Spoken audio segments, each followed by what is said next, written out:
Cumprimento o excelentíssimo senhor presidente, ministro Luiz Fux. Cumprimento sua excelência, a excelentíssima senhora ministra, vice-presidente, ministra Rosa Weber, a ministra Carmen Lúcia, que nos acompanha, senhores ministros, cumprimento aqui especialmente o ministro Dias Toffoli, relator, e que está conosco nesse julgamento e que já antecipou de alguma forma o seu voto. Cumprimento os senhores advogados que vieram à tribuna e que trouxeram suas teses. Cumprimento a todos, parabenizo, inclusive, pela defesa do tempo no direito. Todavia, este Procurador-Geral da República ousa divergir das defesas sustentadas para defender a sociedade e as vítimas. As vítimas, porque há nada pior do que impunidade quando se trata de acolhimento da prescrição da pena, da prescrição executória da pena. É talvez uma das mais gravosas consequências para a sociedade, porque o indivíduo já respondeu a um processo, foi condenado e ainda assim não cumprirá a pena por motivos que só o sistema, naturalmente, com a sua natural demora, pode propiciar, gerando uma injustiça para a vítima e para os seus familiares. Assim, presidente, inicio a nossa sustentação, dizendo que esse recurso extraordinário é representativo do tema 788, da sistemática da repercussão geral, que aborda a definição do termo inicial para a contagem da prescrição da pretensão executória do Estado, se do trânsito em julgado, somente para acusação, ou a partir do trânsito em julgado para ambas as partes.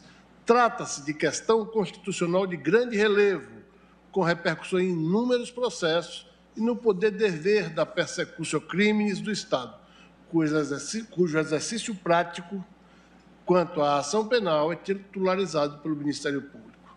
No caso concreto que originou o recurso à Suprema Corte, o Tribunal de Justiça do Distrito Federal entendeu que, à luz do artigo 112, inciso 1 do Código Penal, a prescrição da pretensão executória começa a correr do dia em que a sentença condenatória transita em julgado para acusação, não sendo cabível considerar como termo inicial do prazo prescricional a data do trânsito em julgado definitivo, sob pena de se eleger termo interruptivo não previsto em lei.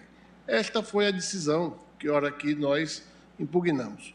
O Ministério Público Distrital recorreu a esse pretório excelso, alegando violação ao artigo 5º, incisos 2 e 62 da Constituição, da Lei Maior, e ressaltou que a Suprema Corte, a partir do julgamento do HC 84.078, da relatoria do ministro Eros Grau, adotou entendimento de que, ante o princípio da presunção de inocência, pela impossibilidade de execução da sentença penal condenatória antes do seu definitivo trânsito em julgado, seria necessária uma interpretação conforme à norma aqui questionada, fundada no interesse público, abro aspas, sob pena de tornarem-se frutíferas as execuções criminais do país, todas fulminadas pela prescrição.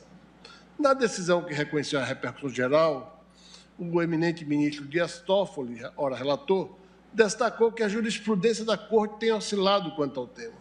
Neste julgamento, o tribunal poderá estabilizar a questão, definindo a interpretação constitucional adequada, que, data vênia, é aquela que reconhece que a prescrição da pretensão executória só começa a correr depois do trânsito em julgado para ambas as partes.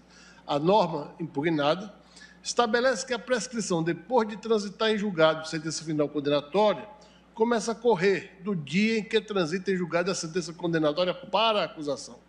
Essa é a literalidade do preceito legal.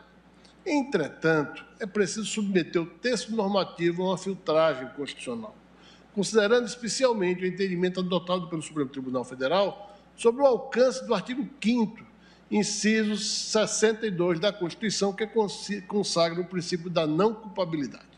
O Código Penal foi elaborado numa época em que se adotavam valores distintos daqueles consagrados pela Constituição de 88, uma época em que o Código de Processo Penal estabelecia, por exemplo, que o réu não poderia apelar sem recolher-se à prisão ou prestar fiança. A Constituição de 88 inaugurou um novo paradigma, centrado na dignidade da pessoa humana, que norteia todo o direito penal e processo penal, impondo a filtragem hermenêutica e uma releitura de dispositivos normativos, como referido ao artigo 112.1 do Diploma Criminal Substantivo. Os precedentes do Supremo Tribunal Federal, no sentido de que a prescrição flui do trânsito em julgado para acusação, são de período em que se admitia a execução provisória da pena. Mas, como consabido, a Corte Suprema mudou de posição e passou a adotar o entendimento de que, à luz do artigo 5º, inciso 62, não é cabível a execução provisória. Essa interpretação repercute no tema da prescrição executória. Se não cabe a execução provisória, o Ministério Público não poderá executar o título condenatório enquanto houver recurso da defesa pendente de julgamento. E se o parquet não pode executar a condenação, não vejo como, data vênia, falasse em início do prazo prescricional para o órgão ministerial. A prescrição penal executória pode ser compreendida como extinção do poder dever do Estado de executar a condenação criminal imposta ao réu. Ela ocorre pela passagem do tempo e pela inércia do órgão titular da pretensão executória, que é o Ministério Público. A clássica expressão latina dormientibus non succurrit ius indica que o direito não socorre aos que dormem, de modo que se o órgão ministerial quedar inerte, vai ocorrer a prescrição. A prescrição atua quase como uma sanção ao órgão desidioso no exercício das suas atribuições. Entretanto, o que temos aqui não é a situação de inércia do Ministério Público. O órgão ministerial simplesmente não pode atuar quando houver recurso da defesa pendente de apreciação. Enquanto não transitada em julgado a condenação criminal, não cabe a execução da pena.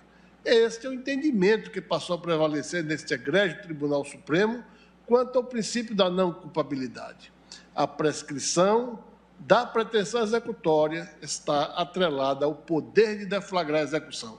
Se não é possível deflagrar a execução, o prazo prescricional data vênia não pode ser iniciado. Este parece ser o consectário lógico, linear, talvez até uma reafirmação de outros princípios do direito processual do direito constitucional de ação. A título ilustrativo, imaginemos a seguinte hipótese. Juízo de primeiro grau condenou o réu por crime de peculato, na pena mínima que é de 2 anos. O Ministério Público não recorreu da sentença, mas o réu recorreu e o Tribunal de segundo grau e, posteriormente, o STJ e ao STF. A condenação foi mantida em todas as instâncias do julgamento pelo Supremo Tribunal Federal, momento em que ocorreu o trânsito julgado. E isto se deu 4 anos e 2 meses de condenação inicial. Numa situação como essa, a condenação de 2 anos, a prescrição executória é de 4 anos, e assim, com essa situação, estar-se-ia com a execução prescrita. Se olharmos esse exemplo pela literalidade do artigo 112.1 do Código Penal, a prescrição teria começado a correr para o Ministério Público quando da sentença de juízo de primeiro grau. Entretanto, pela jurisprudência invocada, o órgão ministerial não poderia ter deflagrado a execução antes do trânsito do julgado. Com todas as vênias, reconhecer a prescrição numa situação como esta é medida que fere a razoabilidade e o devido processo legal, e com isso é que o Ministério Público vem reafirmar outros julgados dessa Suprema Corte no sentido da sua tese. Por isso, insiste o parquet. Se não pode executar a condenação, não há como falar-se em início do prazo prescricional para o órgão ministerial. A pretensão executória, exercida pelo agente do parquet, tutela as vítimas do delito e a sociedade em sua inteireza, que tem legítima expectativa de que aqueles que infringem a norma penal suportem as consequências previstas na legislação. Bem, por isso, decidir pela aplicação literal do artigo 111, inciso 1 do Código Penal implica atingir as vítimas da criminalidade e toda a sociedade brasileira. sob a perspectiva das vítimas, convém ressaltar que a Declaração dos Princípios Básicos de Justiça relativos às vítimas de criminalidade e de abuso do poder, adotada pela Assembleia Geral das Nações Unidas em 1985, afirma-se a necessidade de adoção nacional e internacional de medidas que visem garantir o reconhecimento universal e eficaz do direito das vítimas da criminalidade, bem como solicita-se aos Estados que se empenhem em estabelecer e reforçar os meios necessários à investigação, à prossecução e à condenação dos culpados da prática de crimes e ainda determina que as vítimas sejam tratadas com compaixão e respeito pela sua dignidade. Decidir-se, repita-se, pela prescrição, quando a pretensão executória ainda não pode ser deflagrada, doutora Vênia, menoscaba a proteção internacional dedicada às vítimas. E há de se registrar que ainda ontem essa Egrégia Corte, por unanimidade, proferiu decisão relevantíssima para a defesa das mulheres, no universo da proteção das vítimas, nos termos da legislação internacional e nacional, conferindo efetividade a um valor significativo, que é o valor da dignidade da mulher em defesa da sua vida familiar e doméstica. Nesse contexto, é importante também registrar, senhor presidente, senhoras ministras e senhores ministros, que a hermenêutica constitucional de origem alemã recomenda que a Corte Suprema Constitucional adapte a realidade constitucional à carta jurídica, que é a nossa lei maior de 88. A realidade que nós temos é que em todo o Brasil, autoridades de todos os níveis conhecem ou têm algum parente que foi vítima de homicídio doloso. Os réus condenados a 20 anos de reclusão continuam ainda soltos por mecanismos de abuso do direito de recorrer, ou mesmo por ineficácia do sistema de justiça no cumprimento das condenações transitadas em julgado.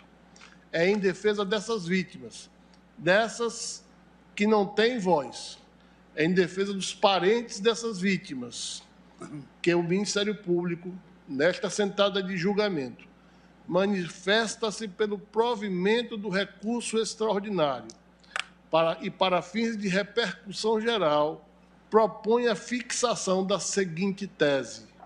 1. É inconstitucional a interpretação do artigo 112, inciso 1 do Código Penal, que fixa a data do trânsito em julgado para acusação como termo inicial para a contagem do prazo prescricional da pretensão executória do Estado, por violar os princípios da isonomia, da proporcionalidade, da razoabilidade do devido processo legal. E 2, o artigo 112, inciso 1 do Código Penal, há de ser interpretado conforme a Constituição Federal, consagrando o princípio da presunção de inocência, para fixar como termo inicial da contagem do prazo prescricional da pretensão executória do Estado a data do trânsito em julgado da sentença penal condenatória para ambas as partes. Assim, senhor presidente, senhoras ministras, senhores ministros, creio o Ministério Público nesta sustentação em especial, que o devido processo legal, com todos os seus atributos, com todo o seu conteúdo, não se dirige exclusivamente aos réus, aos acusados, mas também às vítimas e aos seus parentes que sofrem todas as suas perdas. Muito obrigado a todas e a todos.